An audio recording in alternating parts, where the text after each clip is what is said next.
Morning বন্ধুরা, আজকের blog দেখে তো বুঝতেই পারছো একদম অন্যরকম একটা ব্লগ হতে চলেছে। সেই রকম ব্লগবাস্টার একটা ব্লগ। সকালবেলা পাউরুটি, ডিমের অমলেট আর বোঁদে, আর আমি একটু ডালও খেয়েছিলাম। এই দিয়ে আজকে দিনটা ব্রেকফাস্টটা শুরু করে নিলাম। কড়া ঠড়া হয়ে গেল, সোজা একেবারে চলে গেলাম ট্যাটু পার্লারে।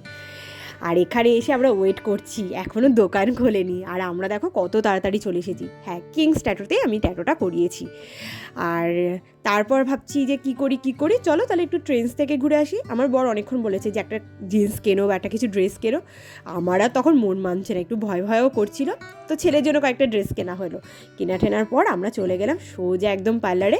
তখনও পর্যন্ত আমার কিন্তু আগে থেকেই কিন্তু অ্যাপয়েন্টমেন্ট নেওয়া ছিল যে আমি স্যাটারডে এরকম করাবো। তো সেই অনুযায়ী সব কিছু রেডি ছিল, এবং আমার জন্য যে দাদা আমাকে মানে ট্যাটুটা করিয়েছিলেন, সেই দাদা একদম আগে থেকে সব রেডি করে আমাকে পাঠিয়েও দিয়েছিল, যে মানে ওটাকে ড্র করে পাঠিয়ে দিয়েছিল যে আমার হাতে কীরকম টাইপের ট্যাটু হবে। কিন্তু আমি ওটা ফার্স্টে বলেছিলাম, সেই অনুযায়ী তিনি করেছিলেন। কিন্তু আমার তারপর হঠাৎ করে প্ল্যান চেঞ্জ হয়ে গেছে। তো এখন আবার নতুন করে প্ল্যান করেছি, সেই অনুযায়ী নতুন করে সব কিছু মানে ড্র করা হলো। এটা করতে প্রচুর টাইম লেগে গেছে, মানে প্রায় 2.5 ঘন্টার ওপর চলে গেছে। অ্যাকচুয়ালি আমি হাতে ব্যান্ড করব, তো ব্যান্ড করার জন্য আরও বেশি টাইম লেগেছে, যে ব্যান্ডের মধ্যে কিভাবে এই জিনিসটাকে মানে আমি যেটা করতে চেয়েছি জগন্নাথকে কিভাবে রাখা হবে, তো ওটা করতে বেসিক্যালি প্রচুর টাইম লেগেছে। আর তার থেকেও বেশি টাইম লেগেছে কি জানো, যখন এটা করার পর হাতের মধ্যে তো ফার্স্টে আমাকে তো এটা হাতের মধ্যে মানে ড্রটা যখন হাতের মধ্যে বসানো হয়েছে, ওটা করতেও অনেক টাইম লেগেছে, মানে অনেক টাইম লেগেছে। কারণ আমার যেহেতু রাউন্ড ফিগারে হবে, সেই কারণে এটা অনেকক্ষণ টাইম লেগে গেছে। মানে যতক্ষণ না রাউন্ডে না বসবে, মানে জিনিসটা তো করলে ভালো লাগবে না। আর হাতের মধ্যে না মানে রাউন্ড ঠিক হচ্ছে না, মানে এইটা নাকি রাউন্ডেরই একটা সমস্যা হয়। তো যাই হোক, আর আমার তার উপর রাউন্ড তো রয়েছেই, জগন্নাথ তো রাউন্ড রয়েছে, প্লাস তার উপর হচ্ছে ব্যান্ড। তো ওই সব মিলিয়ে একটু বেশ টাইম লেগে গেছে।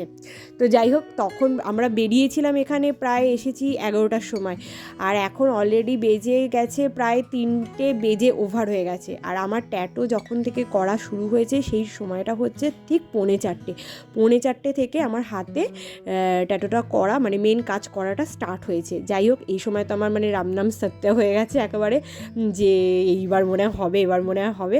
তো প্রচণ্ড টেনশানও হয়েছিল। আর এই যে দেখতে পাচ্ছ, এটা করার পর আবার ওঠানো হয়েছিল, কারণ শেপটা দাদার মনে হয়েছে যে ঠিকভাবে বসেনি। তো ওটা আবার তুলে নেওয়া হয়েছে, তুলে নিয়ে আবার ওটাকে ঠিকভাবে করে বসানো হয়েছে।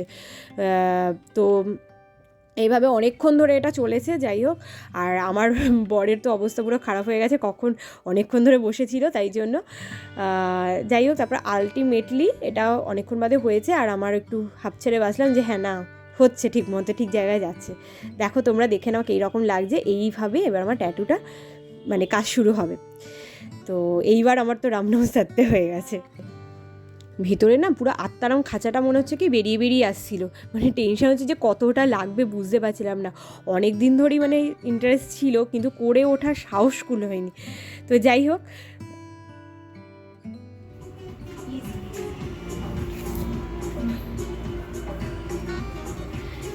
একটু না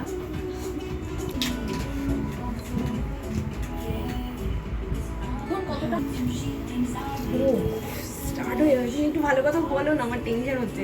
ভালো কথা ওইগুলোই বলো। কি বলবো? সুপর্ণা ম্যামের কথা বলো। আচ্ছা, বলেছিল সুপর্ণা ম্যাম। আরে হ্যাঁ রে, বাজে খুব একটা ভালো না। সুপর্ণা ম্যাম, হ্যাঁ। জয় জগন্নাথ, জয় জগন্নাথ। দাঁড়া ঠিক আছে, জয় জগন্নাথ। ভুলবে না বাবা। আরে না করলে বুঝবে কি করে? আমি কি বেনটা কি করে বোঝাবো? আরে কিচ্ছু হবে না, আমি বলছি তো। আমি নিজেই বলছি, করো। জয় জগন্নাথ, জয় জগন্নাথ, জয় জগন্নাথ, জয় জগন্নাথ, জয় জগন্নাথ, জয় জগন্নাথ, জয় জগন্নাথ, জয় জগন্নাথ, জয় জগন্নাথ, জয় জগন্নাথ, জয় জগন্নাথ, জয় জগন্নাথ, জয় জগন্নাথ, জয় জগন্নাথ, জয় জগন্নাথ। আর এইদিকে তো দেখতেই পাচ্ছ আমার বাড়িতে এখন কি চলছে। হ্যাঁ, আমার বাড়িতে এখন আরেক যুদ্ধ চলছে আমার ছেলেকে নিয়ে। এখন তারা সবাই মিলে বেরোবে একটু মার্কেটিংয়ে, আর আমার ছেলে এখন যুদ্ধ করছে মানে ও কোথাও বেরোনোর আগে মানে প্রচণ্ড আনন্দ পায়, আর সেই আনন্দে একেবারে পাগল হয়ে যায়, আর সবাইকে প্রচুর পরিমাণে জ্বালাতন করে। তো ওরা সবাই মিলে মার্কেটিংয়ে গেছিলো। আমার মাই অ্যাকচুয়ালি এসে মার্কেটিংয়ে নিয়ে গিয়েছিল, মানে যেই দোকানটা থেকে মামুনি শপিং করবে সেটা আমার মা ভালো জানে, তো সেখানেই নিয়ে গেলো। সব ওরা শপিং করলো, আমার বড় সাথে গেছিলো। ছিল, ছেলের জন্য কিছু শপিং করার ছিল, সেই শপিংগুলো এখানে করা হয়েছে। করার পর ওরা তো ভীষণ নাকি মজা করেছে, আমাকে যেটা বললো। আর আমি তো ওইদিকে মানে ব্যথা পাচ্ছি, আর এখানে ওরা ভীষণ মজা করেছে। এখন আমি জানি না আমার মা, তারপর আমার বাবা, মামুনি এরা জানে কিনা, আমি বাড়িতে বলে জানি যদি আমি ট্যাটো করছি বলে। তো এখানে তো আমার ট্যাটো অলরেডি রানিং চলছে। কি ব্যথা বলতে না সেই রকমও যে বিশাল একটা হয় তা নয়, ব্যথা হয় কিন্তু যেটা হচ্ছে সয়ে যায় ব্যথাটা। আর আমার মনে হয় যে এই পেনটা কিছুই নয়, মানে লাইফে অনেক সময় অনেক পেন থাকে, এইটা কিছুই পেন না। এটা মানে প্রথম দিকে শুরুর দিকটা হালকা একটু লাগে, তারপরে একদম মানে নর্মাল, মানে আমি যতটা ভয় পেয়েছি তার কিছুই না। আর আমার না অনেক দিন ধরে ট্যাটো করার শখ ছিল, কিন্তু কোনো দিন আমি সাহসে কুড়োতেই পারিনি। কিন্তু এই যে বোন করার পরে, অ্যাকচুয়ালি বোন করার পরে না, বোন করার পরে আমি যখন ওর থেকে পুরো ডিটেলসটা জানলাম, বিশেষ করে দাদাকে জানলাম, দাদার কথা শুনলাম এবং দাদাকে দেখলাম, একটা হয় না যে একটা মানুষকে দেখার পর স্যাটিসফ্যাকশন হয়, আমার এই মানুষটাকে দেখে না সেই স্যাটিসফ্যাকশন এসেছে যে হ্যাঁ, আমার মনে হচ্ছিলো যে এই মানুষটার কাছে যদি আমি ট্যাটো করি আমার মানে কোনো প্রবলেম হবে না। মানে আমার কেন জানি না একটা ভেতর থেকে ফিল এসেছিলো, গুড ফিল এসেছিলো, যার জন্য না মানে আমি যখনই জানতে পেরেছি আমি তখনই বোনকে বলেছিলাম যে আমি এনার কাছে আমি ট্যাটো করাবো, এনার কাছেই, ঠিক এই মানুষটার কাছে। আর এই দেখো এখানে আমি এখন বাড়িতে চলে এসেছি। বাড়িতে চলে আসার পর তো সবাই দেখতে চাইছে কেমন লাগছে হাতটা, আর হাতটাকে পুরো ভালো করে বেঁধে দেওয়া হয়েছিল। এবার বাড়িতে এসে কিছু প্রসেসিং আছে, সেটা তোমরা জানতে চাইলে কমেন্ট করে আমি বলে দেবো কীভাবে আমার এই প্রসেসিংটা আমাকে বলা হয়েছে। ওইভাবে এটাকে যে যত যত্ন করবে তারটা তত ভালো থাকবে। আর রাত্রিবেলা এই যে পোলাও ছিল, তার সাথে আলুর দম ছিল, ডিম সেদ্ধ ছিল। আমি যদিও ডিম সেদ্ধ এখন খেতে পারবো না, তো এই খাবারগুলো খাওয়া দাওয়ার পরে বেশ ভালো করেই আজকের দিনটা বেশ ভালো করে কাটলো। আর এই দিনটা আমার চিরকাল মনে থাকবে। জীবনে একটা ভালো জিনিস করলাম বলে আমার মনে হলো, যে জিনিসটা আমার সাথে চিরকাল থাকবে, যখন আমি চলে যাব তখনও থাকবে। টাটা, আজকের মতো।